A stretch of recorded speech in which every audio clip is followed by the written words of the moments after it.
buenos días todos los presentes. Veo que están conectados coordinadores, tutores, ex tutores nexos que he visto y actuales tutores nexos, así que me alegro mucho por la cantidad de asistentes que tenemos hoy en esta jornada. La verdad que a diferencia de los años anteriores, este va a ser el primer semestre que hacemos dentro de la misma jornada de inducción. No solamente va a ser trabajo sobre la virtual, sino que además va a estar el taller que va a implementar Leslie hoy día con ustedes.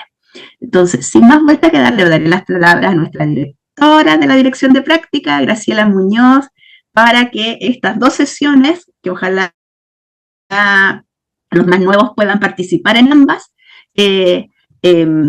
sea lo más fructífera posible. Eso, Graciela. Muy buenas tardes a todos y a todas, especialmente coordinadores de práctica y tutores y tutoras. Bueno, para la dirección de práctica hemos estado en un proceso de mejoramiento, yo diría ya hace un poco más de un año, de lo que implican los acompañamientos de práctica. Yo creo que hemos ido mejorando bastante en términos de lo que es el acompañamiento en el aula, pero justamente uno de los aspectos que nos interesaba profundizar, sobre todo con lo que ya se manejan con el uso de la plataforma, es con yo diría básicamente las retroalimentaciones de la práctica, que es un aspecto que nos han reportado los estudiantes y que yo diría que es un aspecto importante dentro de la formación y el acompañamiento, ¿ya?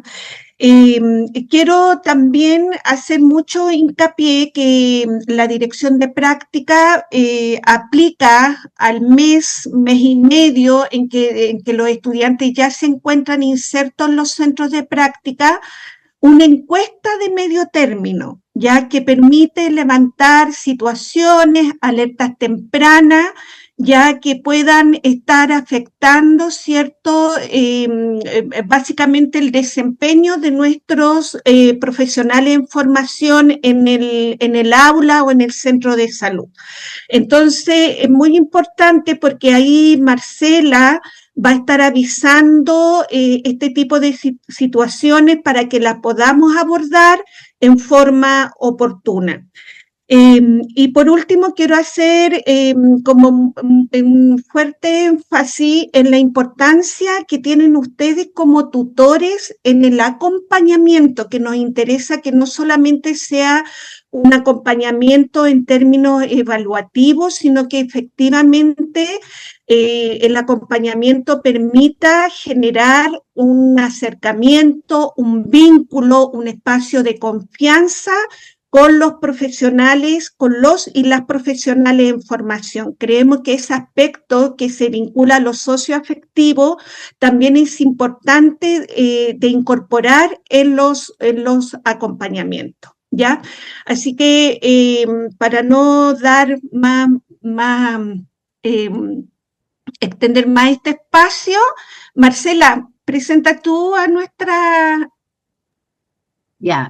Hoy día tenemos una invitada estrella que es completamente nueva. Leslie Maxwell trabaja desde el año pasado con nosotros en la dirección de práctica y ella lleva varios de los procesos asociados a cómo generar instrumentos desde la dirección de práctica, también los lineamientos y distintas temáticas asociadas a la acreditación institucional. Entonces, por lo mismo, nosotros le pedimos hoy día que hiciera un taller que fue probado con los profesores guías, pero se hizo en formato presencial. Entonces, este va a ser en formato virtual y que creo que les va a servir a ustedes para mirar cómo estamos entendiendo esta retroalimentación, que es el gran desafío de la dirección de práctica para este 2024 y 2025. Así que, Leslie, yo creo que el micrófono es tuyo y ojalá que todos podamos disfrutar. Y recuerden, aquí todas las preguntas son súper válidas porque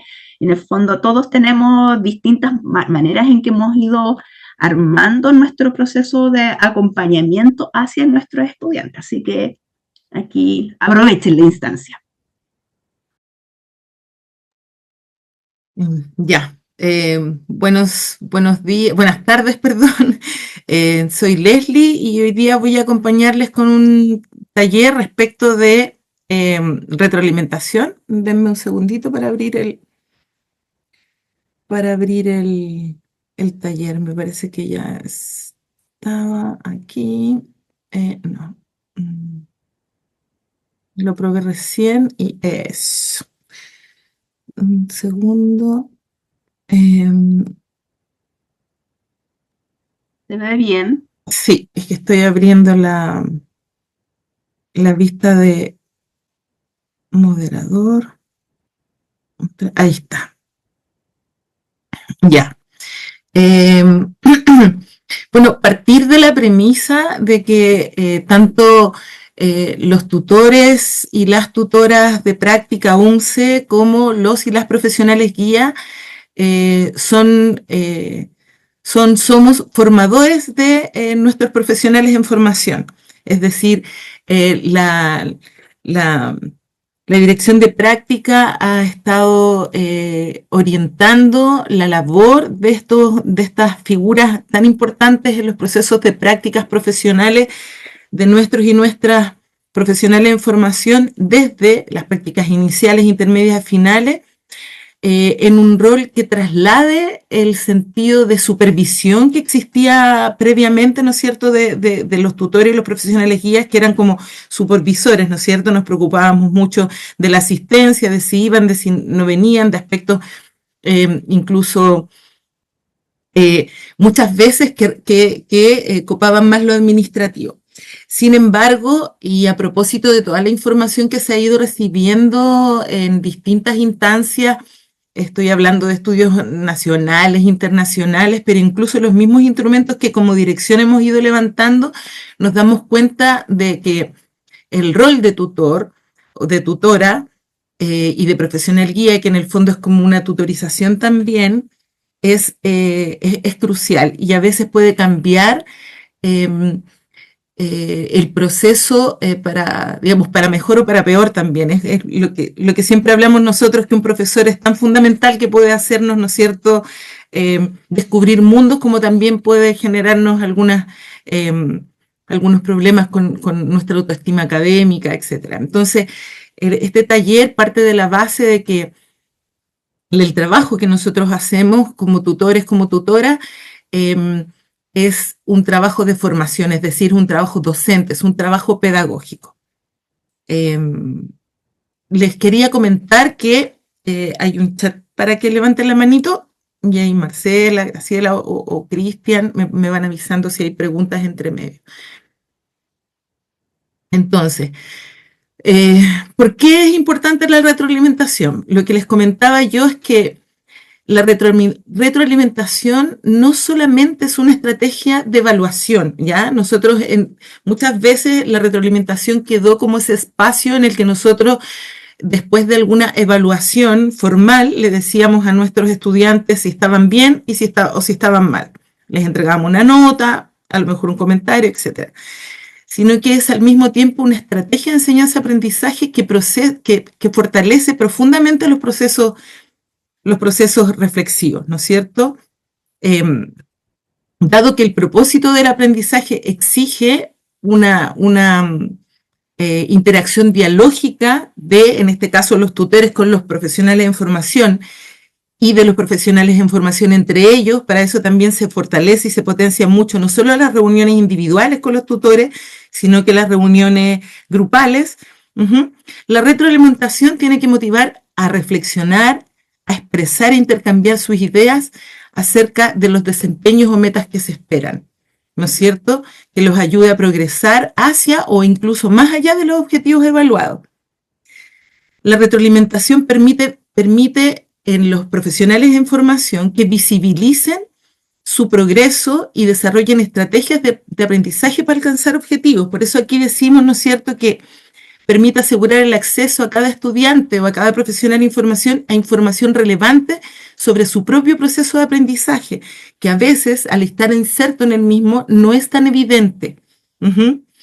Es más probable que desarrollen creencias positivas respecto a sus capacidades para enfrentarse a desafíos de aprendizaje, promueven la autoeficacia, no sé si me gusta tanto esa palabra, pero promueven el logro, digamos, a través de su aprendizaje y su persistencia frente a esto, y además, es que es súper importante, desarrollan autorregulación y autonomía en su proceso de formación, ¿no es cierto?, formativo.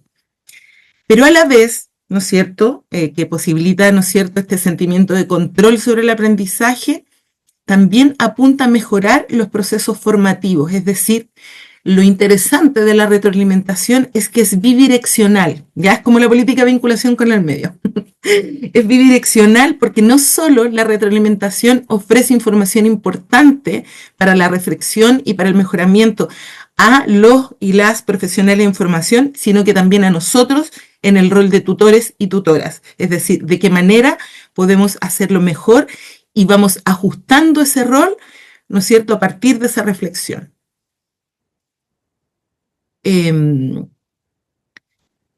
Voy a tirarlo al tiro. Déjenme ver si tiré todos. Sí, ya.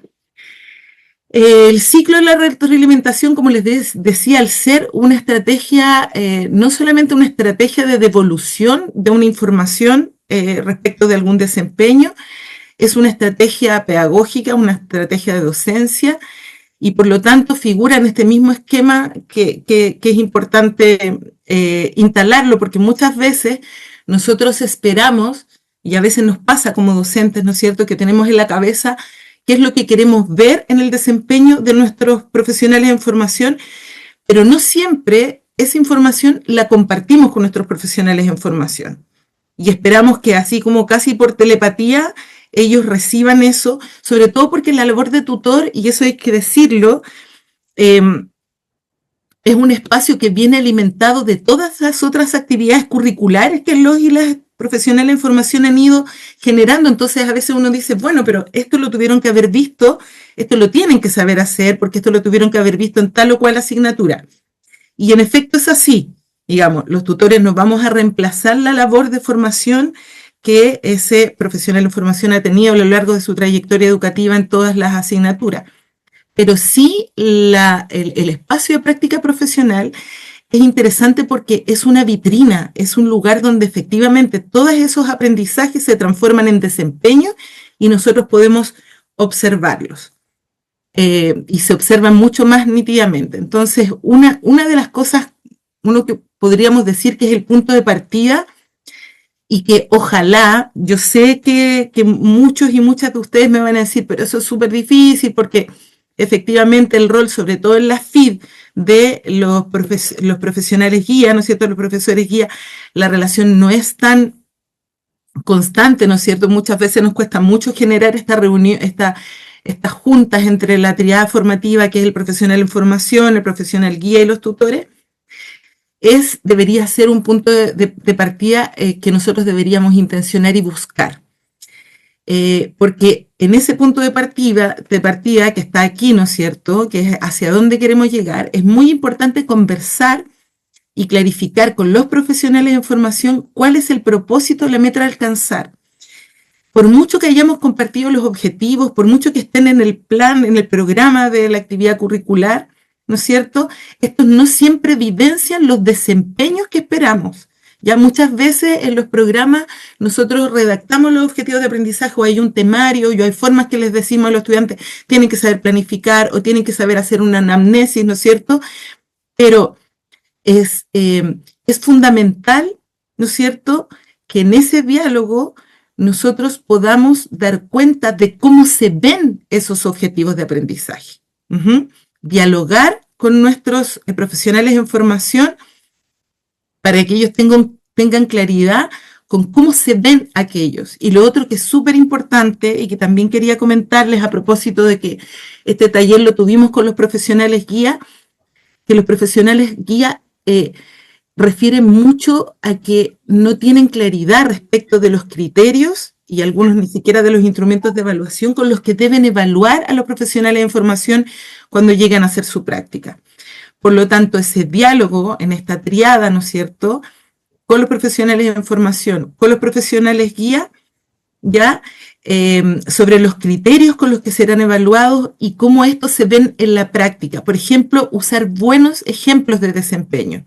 Es decir, no sé, por ponerles algún ejemplo, un buen ambiente para el aprendizaje se tendría que ver así, ¿ya? Porque muchas veces cuando hablamos, y muchas veces se entendió así, ¿no?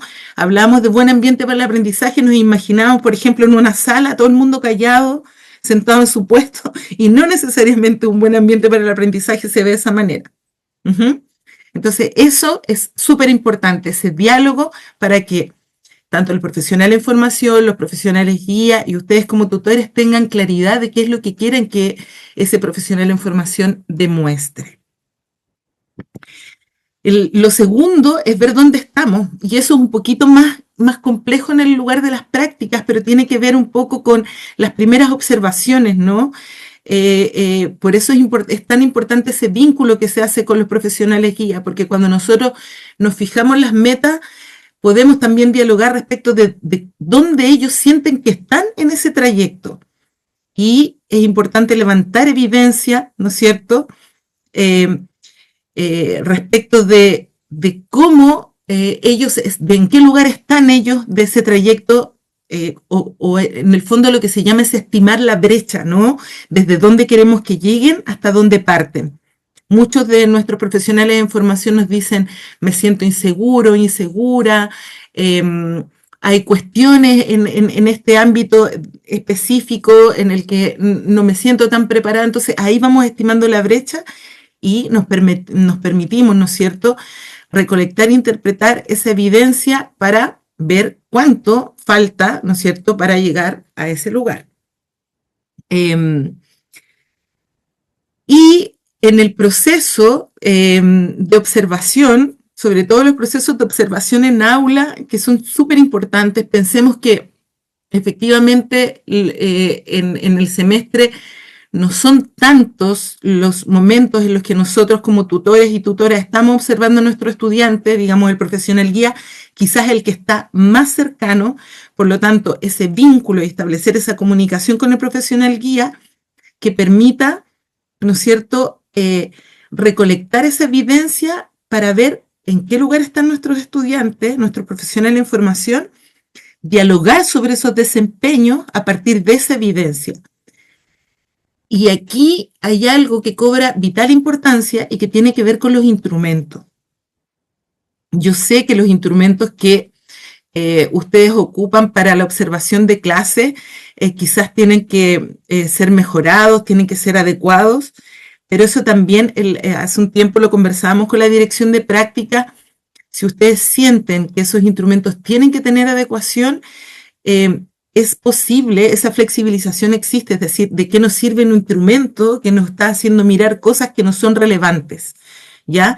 Y esa conversación tiene que estar al interior de sus carreras, con sus coordinadores de práctica. Nosotros estamos trabajando en una propuesta para que a final de año podamos consensuar instrumentos que sean mucho más flexibles y que les permitan observar también los desempeños de los profesionales en formación. Como les decía, es súper importante dialogar sobre los desempeños actuales a partir de la evidencia recogida, no solamente de la impresión. Me pareció que estuviste así. Yo creo que estás nervioso, yo creo que no te resulta, yo creo que no yo creo que no preparaste la clase. Todas nuestras conversaciones tienen que tratar de ser, en primer lugar, referidas hacia el desempeño, no hacia la persona, que eso es súper importante, porque no es la persona la que está siendo juzgada o evaluada, sino que su desempeño, pero también, ¿no es cierto?, tienen que ser expresados respecto de evidencia concreta que nosotros y nosotras hayamos podido levantar. Un buen instrumento, ¿no es cierto?, en este caso de observación, por lo general son rúbricas, nos concentra en aquello que es relevante e impide que nos desviemos en función de aspectos que pueden ser llamativos, que a veces hay cosas que nos pueden llamar la atención, pero que no necesariamente se relacionan directamente con lo que definimos como relevante. También se requiere interpretar, ¿no es cierto? Nosotros recogemos a través de estos instrumentos alguna evidencia, pero tenemos que interpretarla. Eso también implica poner a conversar esos desempeños que observamos con los propósitos de aprendizaje y observar, ¿no es cierto?, si son pertinentes, si son de calidad y cómo estos se desarrollan en función del contexto en el que se aplican. Comentarles también que alguien por ahí nos hacía el hincapié, nos decía, un profesional guía en la jornada que tuvimos con ellos nos decía, bueno, pero los instrumentos o lo que va a observar el tutor o la tutora no se aplica a esta realidad. Por ejemplo, los espacios no convencionales. Como que no cuadra, entonces finalmente tenemos que estar observando cosas que no se dan de forma auténtica, no es una evaluación auténtica. Eso hay que conversarlo, ¿ya? También comunicar lo que hemos observado e interpretarlo no solo refiere a transmitir o describir aquello que hemos visto, ¿ya? Es como esto que ya es como derechamente la retroalimentación como tal, ¿no es cierto?, como la conocemos. La retroalimentación requiere que dialoguemos sobre los logros y que reflexionemos, ¿no es cierto?, sobre aquellos propósitos no alcanzados o alcanzados parcialmente para establecer qué hacer para lograrlos. Por ahí alguien decía, la retroalimentación no solamente es entregarte la foto de cómo tú estás, sino indicarte qué hacer para mejorar y para avanzar hacia esa meta que nos definimos. Por lo tanto, yo no saco nada con decirle a mi profesional de información, mira, la clase que hiciste en este aspecto está súper bien y en este aspecto está mal. Bueno, que te vaya súper bien, trabaja en eso, hasta la próxima. Nosotros tenemos que dar, digamos, la retroalimentación tiene que invitar a la acción y nosotros tenemos que ser lo más concretos posibles también respecto de eso. Y si pensamos que no está dentro de nuestra especialidad, quizás algunos temas que esos profesionales de información no lo tienen claro, para eso están nuestros coordinadores de práctica y nuestros coordinadores de práctica nos vinculan a los talleres que se están haciendo, nos vinculan a docentes que están en la carrera y que pueden quizás establecer o ver alguna manera de generar talleres, instancias que permitan restituir esos aprendizajes que nosotros pensamos que no están logrados. En esta retroalimentación nosotros debemos indicar aquellas acciones que se requieren para el desarrollo de lo que esperamos, acciones que implican al profesional de información, pero también a quienes conducen ese proceso de aprendizaje. Y ahí es importante entender que ustedes también son parte de una carrera, son parte de un programa académico y que es ahí también donde tienen la posibilidad de encontrar apoyo para esto. Y como les decía, la importancia de que esta retroalimentación sea bidireccional, porque va a estar retroalimentando a ese profesional de información, va a estar retroalimentando la carrera y nos va a estar retroalimentando a nosotros en nuestro rol de tutor. A partir de la retroalimentación, ¿qué pasa? Se reinicia el ciclo nuevamente, ¿no es cierto? Estos aprendizajes que encontramos que no estaban totalmente consolidados van a establecerse como nuevas metas, ¿no es cierto?, como nuevos propósitos de desarrollo y vamos a seguir, ¿no es cierto?, acompañando ese camino, estableciendo estrategias pedagógicas que nos permitan seguir avanzando, establecer estrategias que nos permitan acortar la brecha, volver a mirar y levantar evidencia. Es un ciclo que seguirá hasta que las metas sean alcanzadas. Si hay alguien que quiere comentar, yo en honor al tiempo de repente me disparo y hablo súper rápido, pero si hay algo que no quedó claro, algo sobre lo que ustedes quieran comentar, esta es como la mirada panorámica.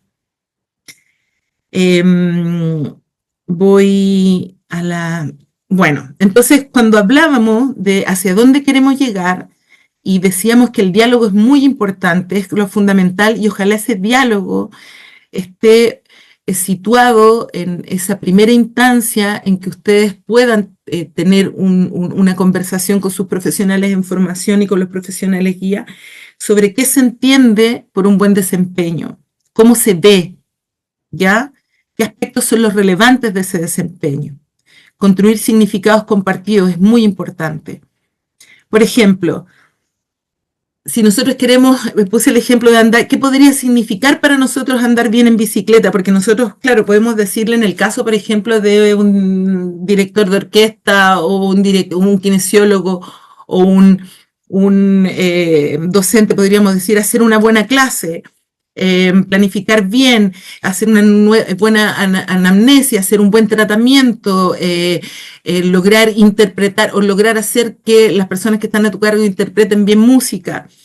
Pero eso es la etiqueta, ¿no? Nosotros cuando tenemos que establecer hacia dónde queremos llegar, tenemos que ir a la profundidad y tenemos que fijar también parámetros que sean comprensibles y entendibles por los otros y las otras. Por ejemplo, si yo tuviera que definir qué es lo importante de andar bien en bicicleta, por ejemplo, yo en este caso podría decir que se refiere a 3 cosas: equilibrio, dirección y velocidad. Para mí, alguien que muestre equilibrio, dirección o manejo de la dirección, control, ¿no es cierto?, y velocidad, es una persona que anda bien en bicicleta.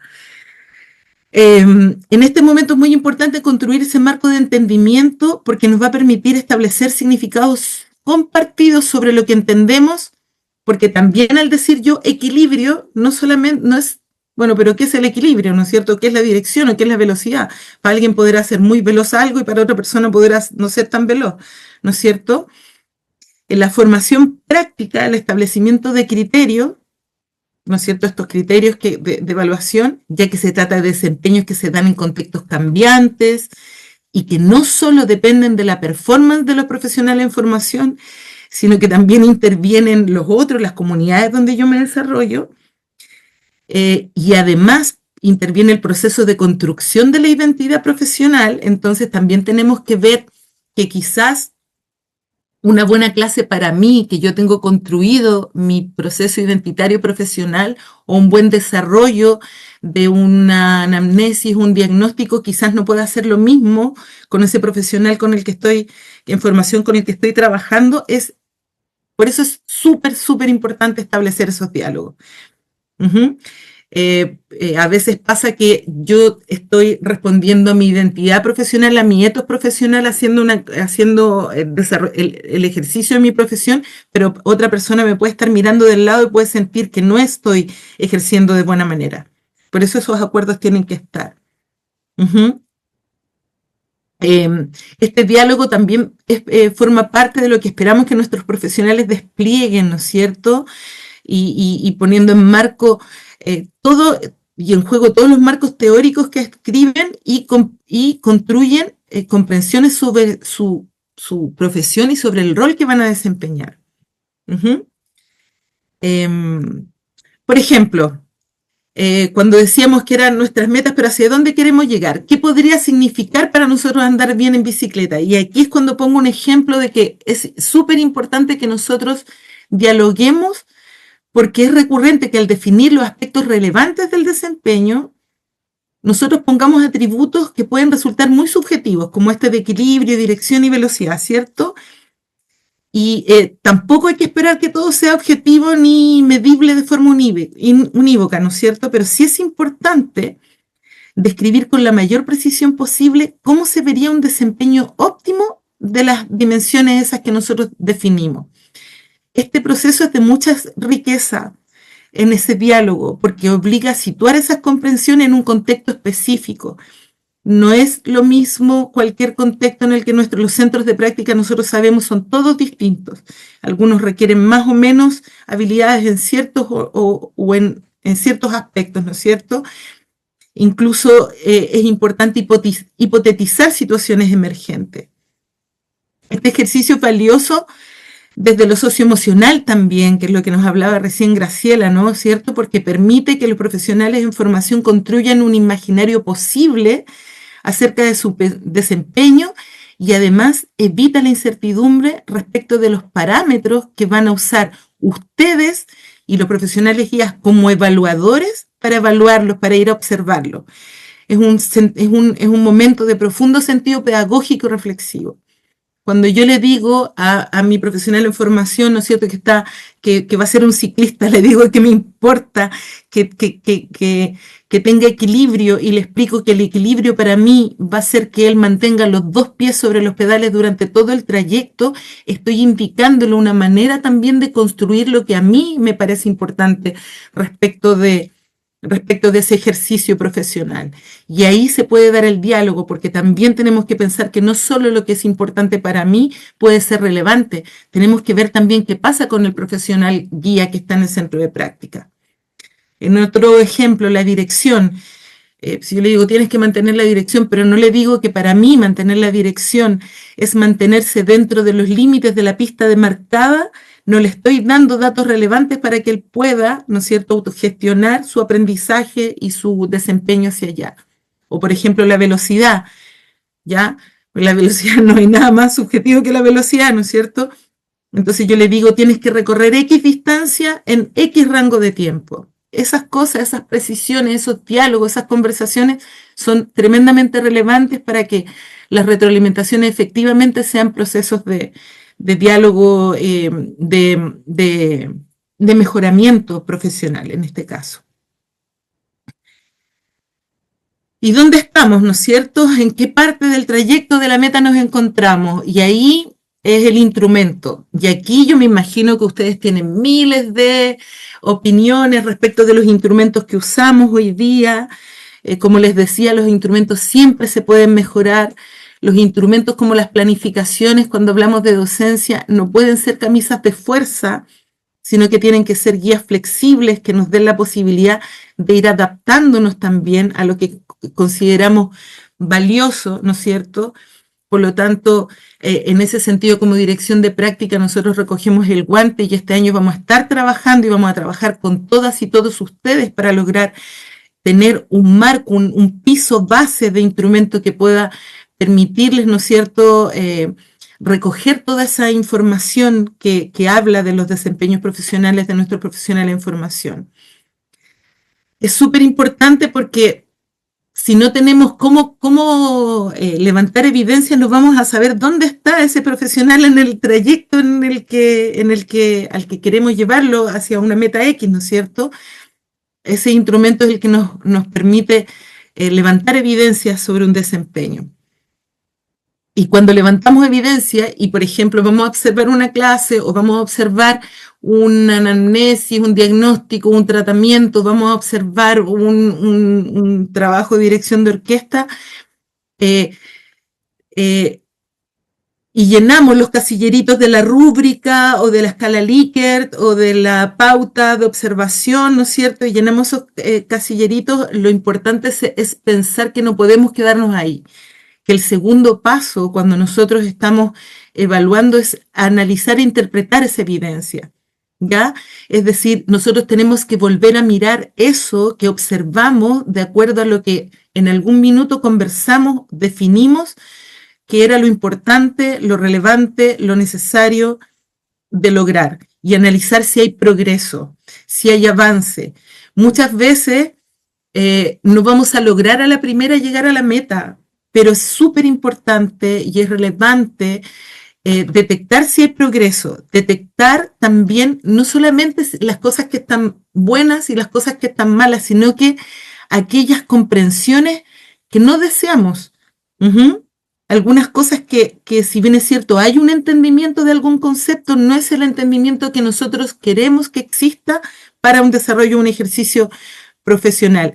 Y para eso es súper importante indagar sobre esas comprensiones. Si nosotros, por ejemplo, vemos a uno de nuestros profesionales en formación desarrollar un ejercicio profesional que nos parece cuestionable, tenemos que indagar desde dónde vienen esas creencias y esas comprensiones para poder desactivarla. No la vamos a desactivar diciendo eso no se hace o eso está mal, sino que hay que indagar de dónde vienen. ¿Por qué?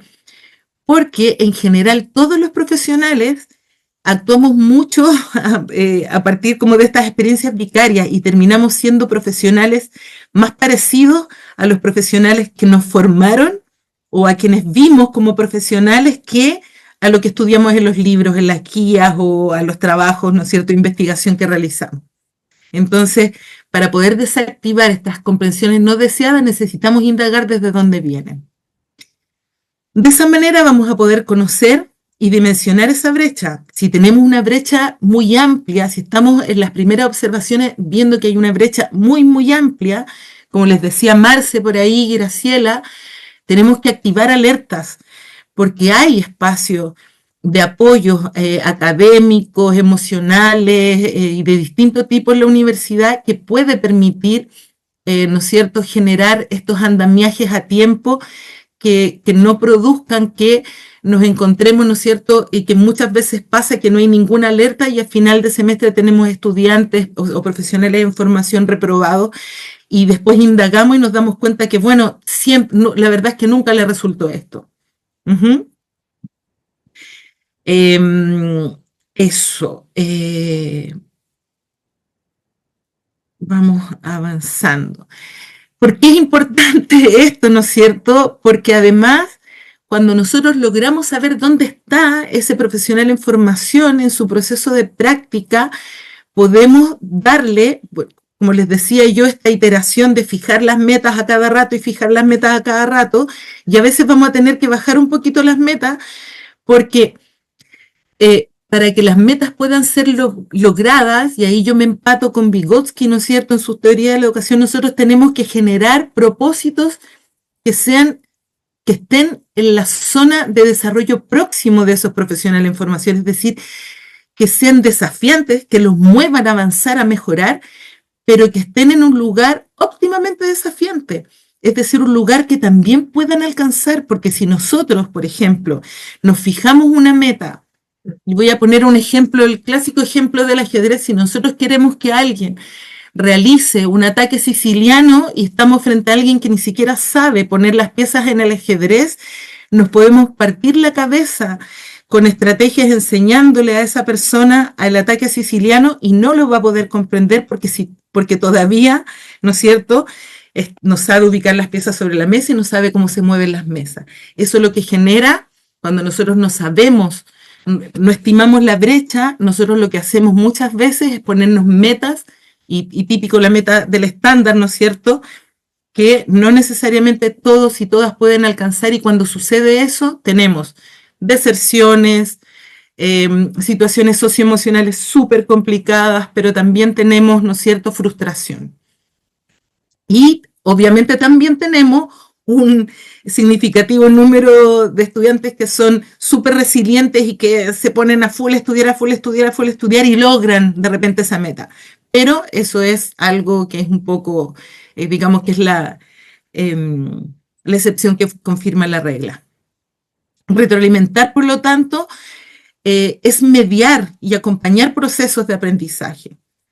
Cuando estimamos la brecha, estamos identificando la zona de desarrollo real, dónde están nuestros estudiantes, pero también podemos saber hacia dónde es posible ir avanzando, lo que es posible, ¿no es cierto?, y de qué manera hacerlo, de forma que los propósitos y las metas que nosotros nos fijamos sean desafiantes pero alcanzables. Como en el caso de los profesionales en formación, la meta va mucho más allá de un conjunto de aprendizaje, porque también implica ese imaginario docente o profesional de quién quieren ser, es decir, involucra una construcción identitaria.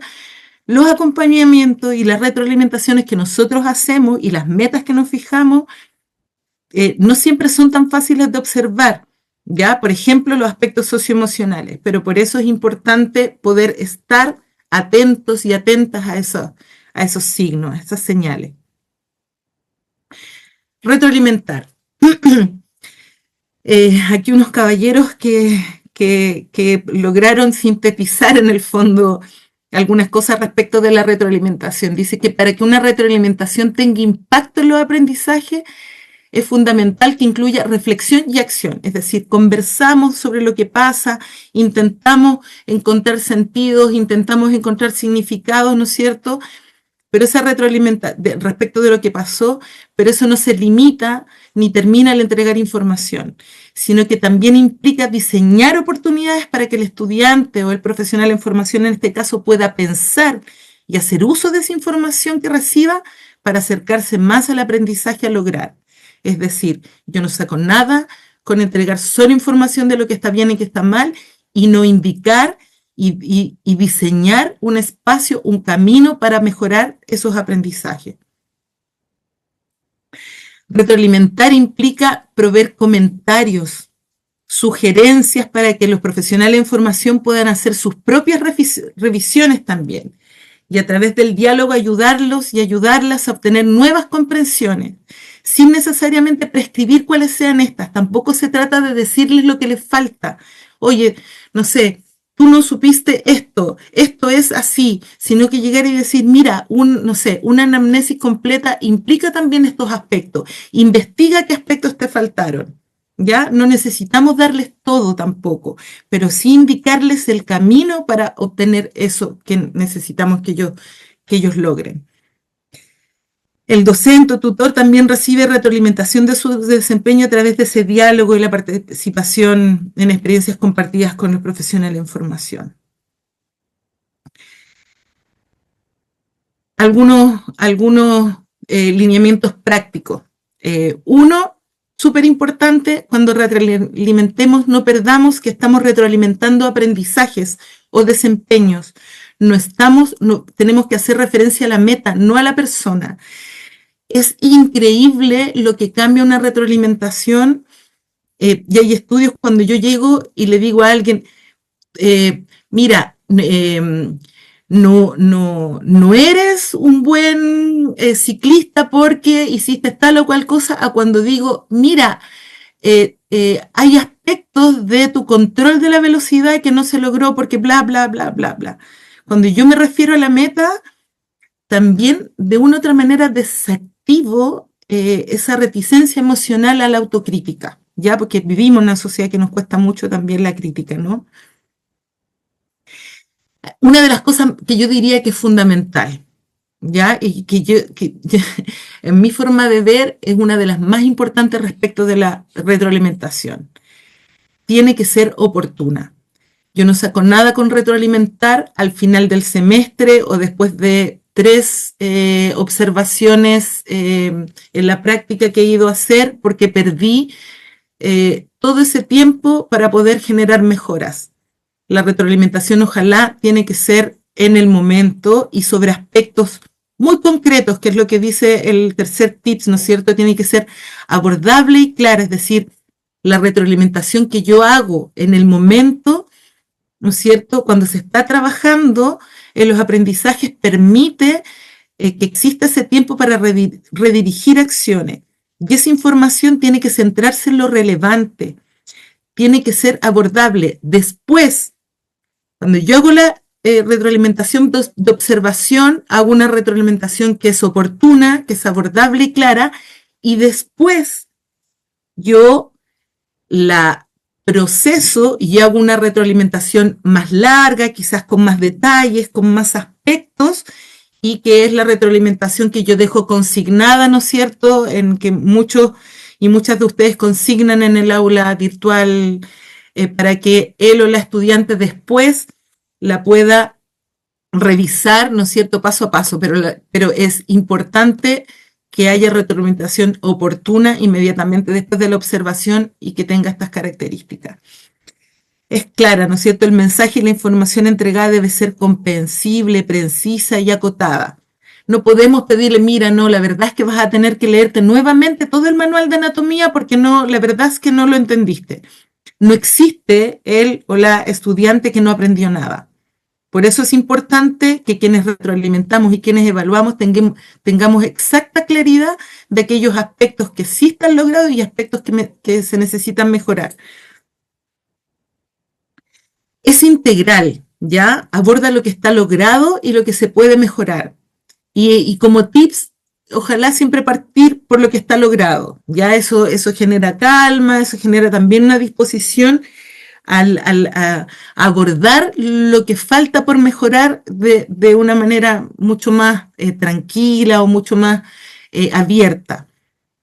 Es variada, eso quiere decir que requiere diversificar formas en que se retroalimenta. Yo, por ejemplo, si ustedes quieren, a veces hay cosas que tenemos que retroalimentar que de forma oral cuestan quizás un poco porque son un poco sofisticadas de poner en palabras. No sé si les ha pasado. Cuando uno quiere decir, mira, necesito que hagas esto más de esta manera, bueno, sí, podemos buscar un pequeño video y decir, mira, a esto me estoy refiriendo, podemos ubicar perfectamente un texto que no sea un texto largo, podemos, digamos, hacer un, eh, eh, siempre tiene que ser un diálogo, ¿no es cierto? Pero podemos hacer una representación, ¿ya? Todo ese tipo de retroalimentaciones permiten que se entienda, porque la retroalimentación es volver a hacer una clase. La retroalimentación tiene que abordar esos aspectos específicos. Considera espacios para la acción. Y aquí es cuando les digo o les comento que difícilmente una buena retroalimentación es la que se hace al final del semestre, porque esos espacios para la acción ya no van a existir al final del semestre. Genera instancias de apoyo luego de compartir la información para resguardar que efectivamente esa información que yo estoy entregando se use. Y tiene que estar basada en diversas fuentes, es decir, por algo también son súper importantes las reuniones que se hacen grupalmente, porque ahí podemos retroalimentar grupalmente. No tenemos para qué decir, Juanita, tú te equivocaste en esto, o Pedrito, tú en esto otro, sino que podemos hablar en general de, por ejemplo, una situación X que tenga que ver con aquellos aspectos que son necesarios mejorar y ahí poder poner en conversación a los pares para poder buscar formas de cómo mejorar. Y lo otro, y que insistimos y les vamos a insistir siempre con la dirección de práctica, ojalá poder utilizar esa triada formativa, poder tener esos espacios en que se conversa respecto de esos desempeños entre el profesional guía, él o la tutora de práctica y él o la profesional en formación. Yo aquí quiero hacer un pequeño stop como para que si hay alguna pregunta o algo así, antes de pasar como a un pequeño, si hay alguna duda o algo por el estilo.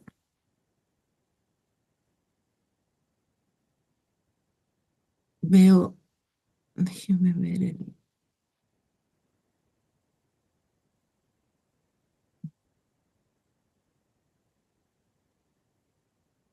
ya, vamos a pasar a la siguiente entonces.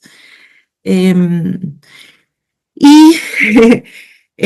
eso en términos generales respecto como de los aspectos teóricos y prácticos de la retroalimentación. Y como les decía, es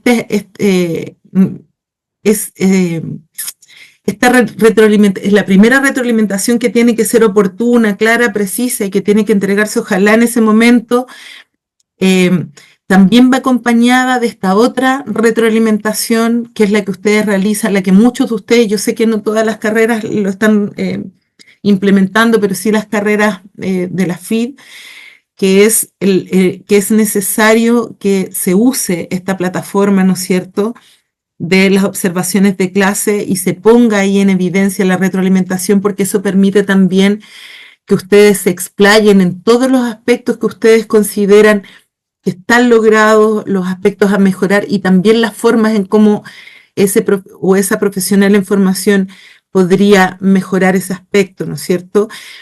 Y ojalá, porque también está este espacio, ¿no es cierto?, de la retroalimentación con los comentarios, poder, les comentaba yo que la retroalimentación no solamente es entrega de información, sino que también es acción. Y en la plataforma hay espacio para generar acuerdos, ¿ya? Y esos acuerdos son fundamentales para focalizar también a nuestros profesionales en formación en aquellos aspectos que nosotros, la próxima vez que vamos a ir a observar, vamos a poner mayor atención, ¿no es cierto? Siempre es probable que pongamos mayor atención en aquellos aspectos que indicamos o que apoyamos o que trabajamos con nuestros profesionales en formación para que puedan ser mejorados. Eso es muy, muy, muy importante. Lo último, Erika, hay una manito levantada, Erika Sí, Valenzuela. gracias, Leslie. Me ha parecido muy interesante la presentación, muy, muy acorde a los procesos que tenemos que llevar a cabo, pero tengo dos dudas. Una, si en un trabajo tan magno, ¿han considerado cómo lo vamos a llevar a cabo pensando en que tenemos solo una hora disponible para supervisar, para llenar documentos, para desplazarnos, etcétera, etcétera? Y en segundo lugar, ustedes nos hacen llegar un link por cada estudiante que tenemos en práctica. Esas dos preguntas. Gracias, Leslie. Ujú. Yo no sé si, espérame, respecto del link, cuando ustedes entran a la plataforma, ustedes tienen acceso a todos sus estudiantes, es decir, a los estudiantes que están asignados. De hecho, mañana, esta misma jornada, el taller, la va a dar la UDFB y ellos les van a enseñar las formas de ingresar, cómo están sus estudiantes en la plataforma, dónde ingresan para las retroalimentaciones, cuál es digamos, son los espacios en la plataforma que ustedes tienen, tanto para ingresar las retroalimentaciones como para poder consignar los acuerdos. Eso es... Sí, eso. perdona, Leslie, es decir, mañana hay otra capacitación. Sí, la jornada de inducción de tutores es hoy día y mañana. Está... Sí, ¿puedo indicar algo? Sí, La Graciela. jornada de hoy era para las personas, tutores y tutoras de práctica que ya tenían un manejo en la plataforma. Ya mañana es para aquellos, cierto, que todavía requieren profundización en el uso de la plataforma, Erika. Esta información fue enviada a los coordinadores de práctica justamente para distinguir como estos dos niveles de desarrollo que tienen las tutorías. Hay carreras, ¿cierto?, que tienen un uso, y aquí lo que está mostrando Leslie, que utilizan en forma, yo diría, bastante con facilidad, utilizan la plataforma para retroalimentar, generar acuerdos, y va quedando el registro de esas retroalimentaciones. Pero hay carreras, ¿cierto?, que están en un uso, podríamos decir, inicial de la plataforma, ¿ya?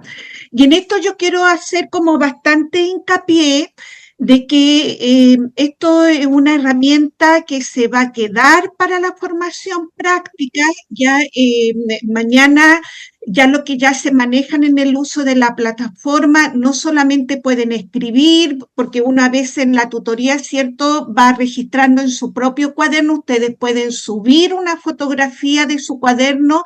Entonces ahí en el fondo la idea es que sea una herramienta que permita efectivamente acompañar las prácticas, ¿ya?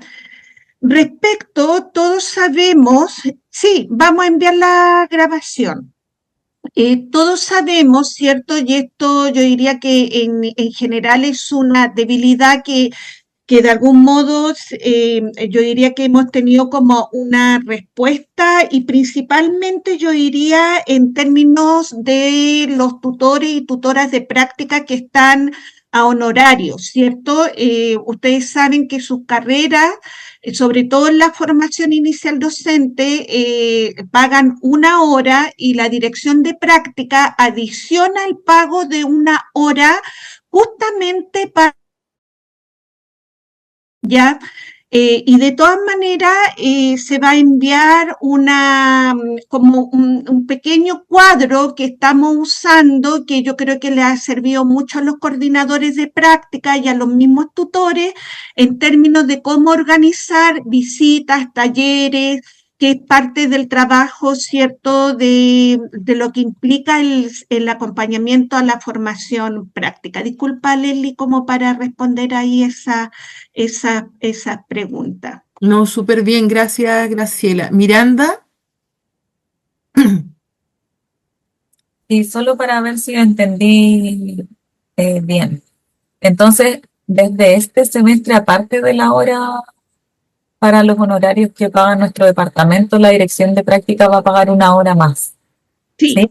sí, que eso se ha hecho con los tutores de media, y este año se incorpora educación parvularia y educación diferencial, pero solamente el valor que estamos pagando es 25.000 bruto, porque no estamos adscritos a jerarquía académica. ¿Ya? Sí, pero Eso eso es va, importante que lo consideren. y eso es para este semestre, para todos Esto es los... para este semestre para los profesores a honorarios.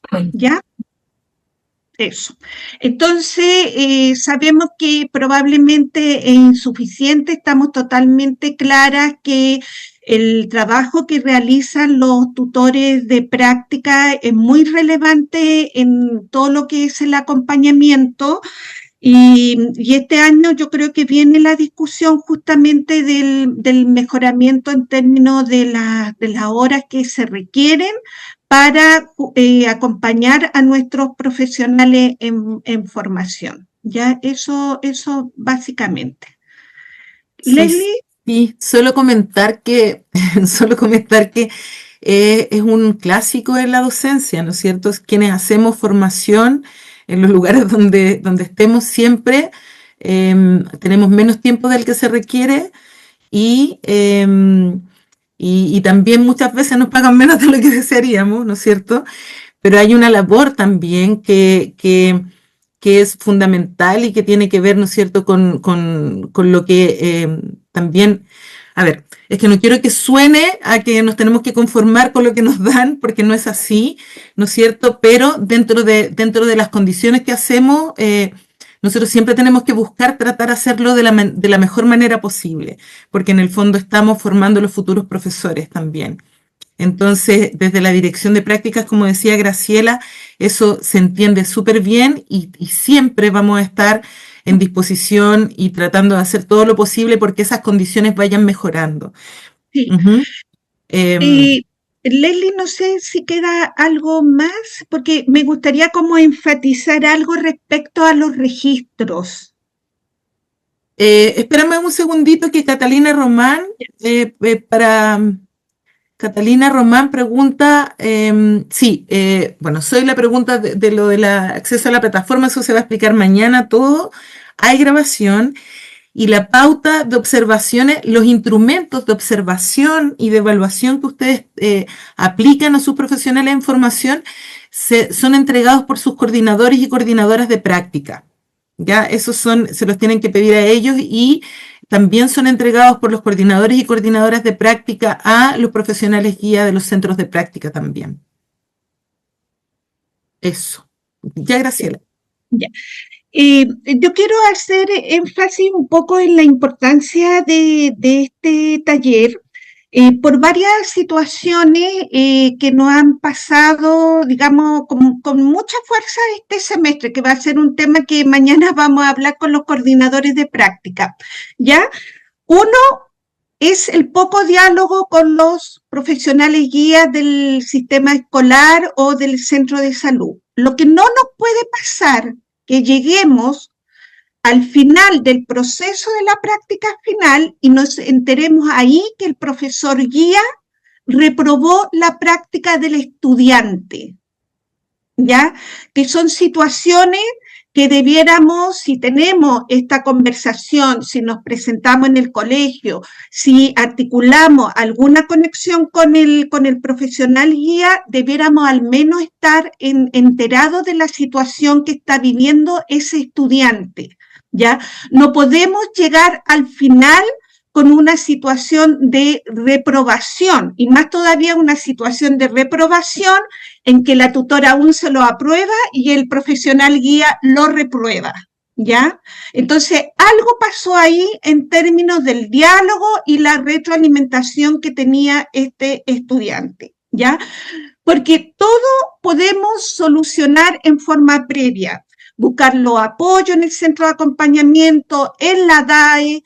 Podemos también, ¿cierto?, que el estudiante, si está en una situación compleja, que él pueda bajar la asignatura, pero no podemos llegar al final con este tipo de situaciones. Y lo otro que también nos ha pasado, en que nos han llegado, ¿cierto?, yo diría, entre comillas, reclamos de estudiantes que reprobaron la práctica y que mencionan que nunca recibieron la retroalimentación de parte del tutor. ¿Qué hacemos nosotros como dirección de práctica? Le preguntamos al coordinador de práctica y lo primero que hacemos es mirar encuesta de medio término, ¿qué alerta hay?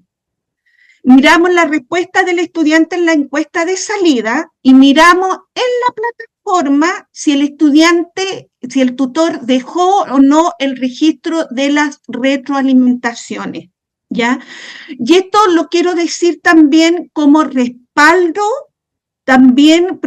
como respaldo a la gestión que está realizando el tutor y el coordinador de práctica.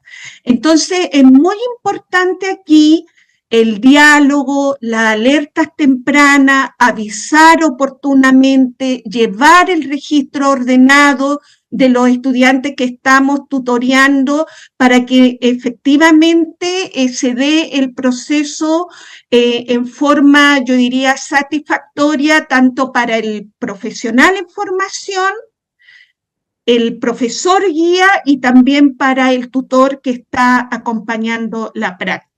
¿Ya? ¿Leslie? Solo decir que la plataforma tiene una manera, y para quienes quieran ir mañana, o sea, para quienes vayan mañana y para quienes quieran ir mañana a aprender eso, la plataforma, por ejemplo, considera que la retroalimentación se pueda dejar grabada. Es decir, si ustedes consideran que les toma un montón de tiempo escribir un documento, hay formas de dejar un audio. Es decir, están todas las posibilidades para que ese proceso se realice, porque además es la labor del tutor y de la tutora.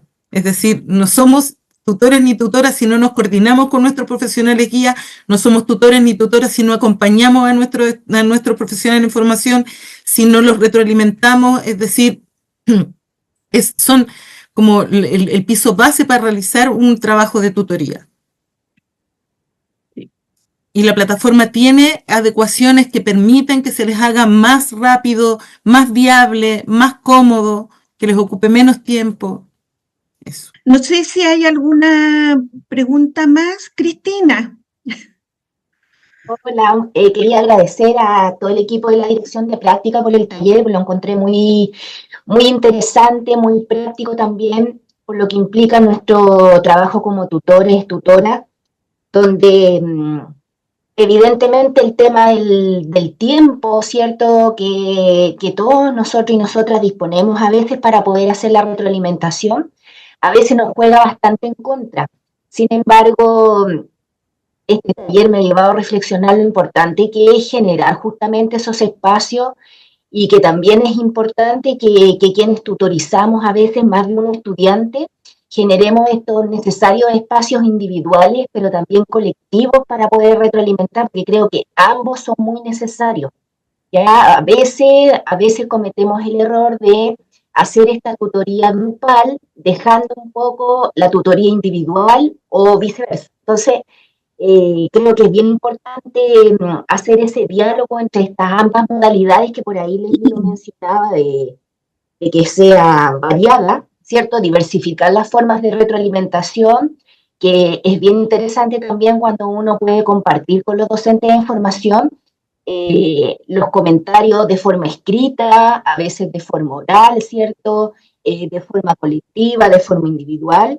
Y lo más importante también, que creo que entrega como un panorama general o una matriz general respecto a los elementos que es necesario que nosotros como tutores consideremos cuando hacemos retroalimentación.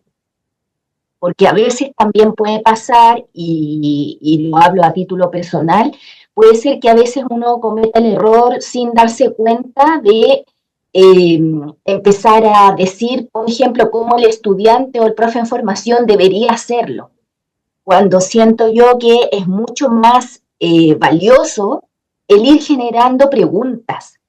Y eso no es fácil que nosotros lo podemos desarrollar, pero en la medida en que lo vamos ejercitando y que nos vamos haciendo conscientes, creo que sí lo vamos haciendo y lo podemos llevar a la práctica. ¿Cómo nosotros podemos tensionar a los profes en formación para que sean ellos mismos quienes se van dando cuenta, ¿cierto?, de aquellos aspectos que tienen que ser mejorados y lo más relevante, cómo tienen que mejorarlo? Antes que nosotros, ¿cierto?, digamos, mira, lo tienes que hacer así o así, de tal o cual manera.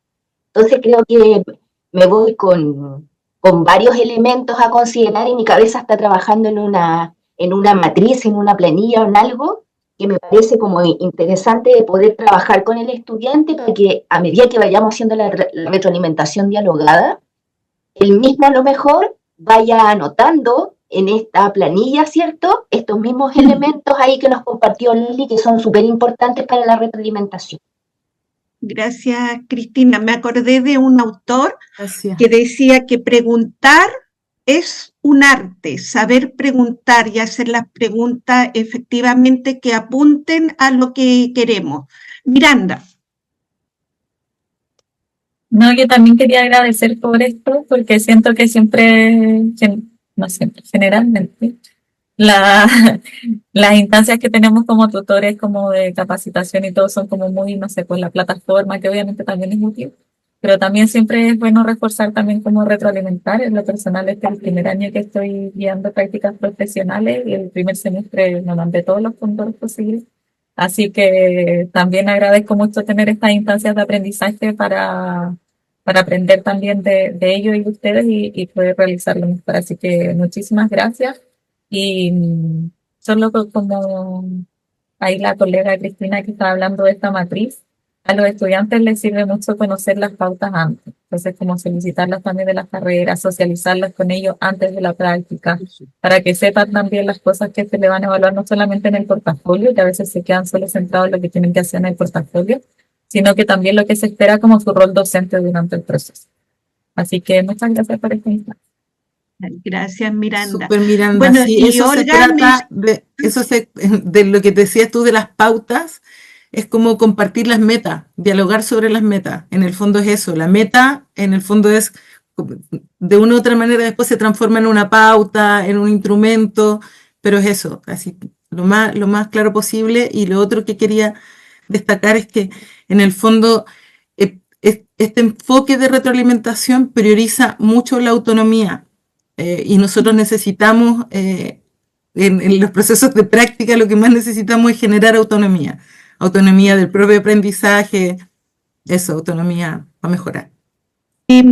Bueno, agradecemos mucho para no pasarnos en los tiempos, la disponibilidad de participar y muchas gracias por estar hoy día en la tarde conectados. Así que agradecemos mucho y que tengan un excelente camino con sus profesores o profesionales en formación en general, en este proceso de acompañar las prácticas. Así que nos estamos viendo con los que quieran mañana reforzar el uso de la plataforma.